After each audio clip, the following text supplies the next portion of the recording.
10 older sons come to hate Joseph, and so they kidnap him, and they plan to kill him, but instead they decide to just sell him into slavery in Egypt, where he ends up in prison. Talk about family failure. But God is with Joseph. Genesis 38.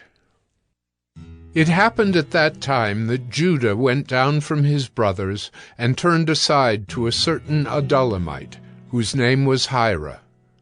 There Judah saw the daughter of a certain Canaanite, whose name was Shua.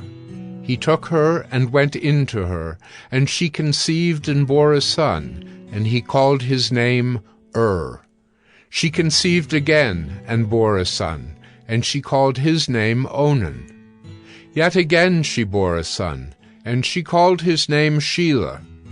Judah was in Chezib when she bore him.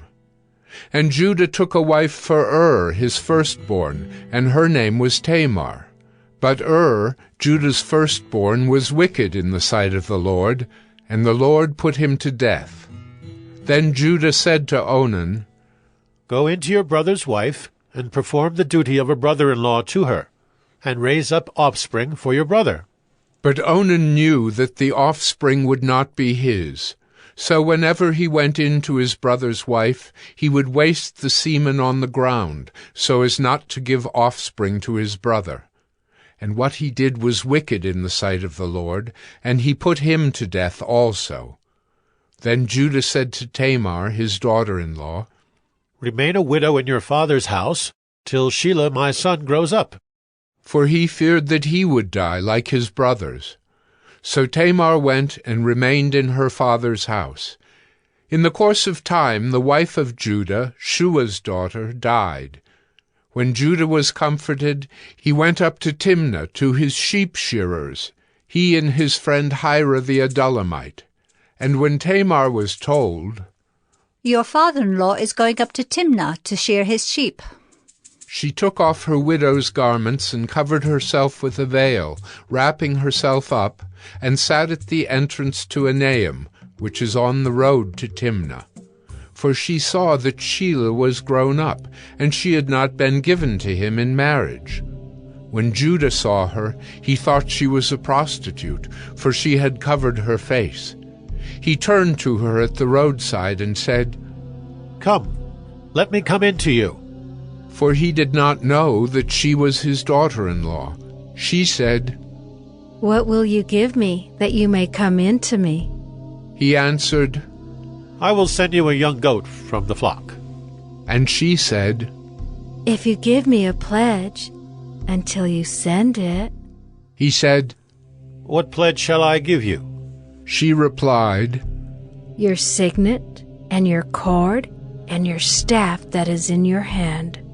So he gave them to her and went in to her, and she conceived by him. Then she arose and went away, and taking off her veil, she put on the garments of her widowhood. When Judah sent the young goat by his friend the Adullamite to take back the pledge from the woman's hand, he did not find her. And he asked the men of the place, Where is the cult prostitute who was at Enaim at the roadside? And they said, No cult prostitute has been here. So he returned to Judah and said, I have not found her. Also the men of the place said, No cult prostitute has been here. And Judah replied, Let her keep the things as her own, or we shall be laughed at. You see, I sent this young goat, and you did not find her. About 3 months later, Judah was told, Tamar, your daughter-in-law, has been immoral. Moreover, she is pregnant by immorality. And Judah said, Bring her out, and let her be burned. As she was being brought out, she sent word to her father-in-law. By the man to whom these belong, I am pregnant.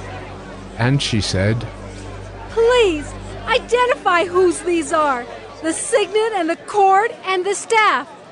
Then Judah identified them and said, She is more righteous than I, since I did not give her to my son Shelah. And he did not know her again. When the time of her labor came, there were twins in her womb.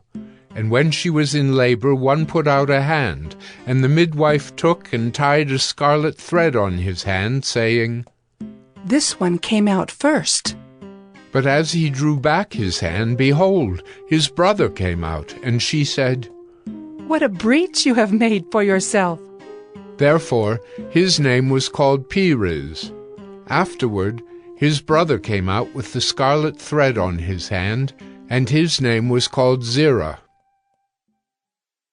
Genesis 39. Now Joseph had been brought down to Egypt, and Potiphar, an officer of Pharaoh, the captain of the guard, an Egyptian, had bought him from the Ishmaelites, who had brought him down there. The Lord was with Joseph, and he became a successful man, and he was in the house of his Egyptian master. His master saw that the Lord was with him, and that the Lord caused all that he did to succeed in his hands. So Joseph found favor in his sight and attended him, and he made him overseer of his house, and put him in charge of all that he had. From the time that he made him overseer in his house, and over all that he had, the Lord blessed the Egyptian's house for Joseph's sake. The blessing of the Lord was on all that he had in house and field. So he left all that he had in Joseph's charge, and because of him he had no concern about anything but the food he ate. Now Joseph was handsome in form and appearance, and after a time his master's wife cast her eyes on Joseph and said, "Lie with me." But he refused, and said to his master's wife, Behold, because of me my master has no concern about anything in the house, and he has put everything that he has in my charge. He is not greater in this house than I am, nor has he kept back anything from me except yourself, because you are his wife. How then can I do this great wickedness and sin against God?" And as she spoke to Joseph day after day, he would not listen to her, to lie beside her or to be with her. But one day, when he went into the house to do his work, and none of the men of the house was there in the house, she caught him by his garment, saying, "Lie with me." But he left his garment in her hand and fled and got out of the house. And as soon as she saw that he had left his garment in her hand and had fled out of the house, she called to the men of her household and said to them, "See, he has brought among us a Hebrew to laugh at us. He came in to me to lie with me, and I cried out with a loud voice. And as soon as he heard that I lifted up my voice and cried out, he left his garment beside me and fled and got out of the house." Then she laid up his garment by her until his master came home, and she told him the same story, saying, "The Hebrew servant whom you have brought among us came in to me to laugh at me. But as soon as I lifted up my voice and cried, he left his garment beside me and fled out of the house." As soon as his master heard the words that his wife spoke to him, "This is the way your servant treated me," his anger was kindled, and Joseph's master took him and put him into the prison, the place where the king's prisoners were confined, and he was there in prison. But the Lord was with Joseph and showed him steadfast love, and gave him favor in the sight of the keeper of the prison. And the keeper of the prison put Joseph in charge of all the prisoners who were in the prison. Whatever was done there, he was the one who did it. The keeper of the prison paid no attention to anything that was in Joseph's charge, because the Lord was with him, and whatever he did, the Lord made it succeed. Genesis 40. Sometime after this, the cupbearer of the king of Egypt and his baker committed an offense against their lord, the king of Egypt. And Pharaoh was angry with his two officers, the chief cupbearer and the chief baker, and he put them in custody in the house of the captain of the guard, in the prison where Joseph was confined. The captain of the guard appointed Joseph to be with them, and he attended them. They continued for some time in custody, and one night they both dreamed, the cupbearer and the baker of the king of Egypt, who were confined in the prison, each his own dream, and each dream with its own interpretation. When Joseph came to them in the morning, he saw that they were troubled. So he asked Pharaoh's officers who were with him in custody in his master's house, "Why are your faces downcast today?" They said to him, "We have had dreams, and there is no one to interpret them." And Joseph said to them, "Do not interpretations belong to God? Please, tell them to me."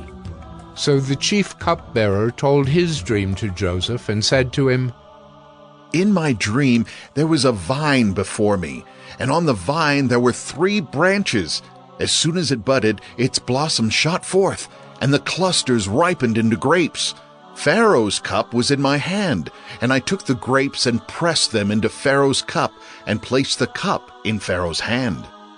Then Joseph said to him, "This is its interpretation. The 3 branches are 3 days.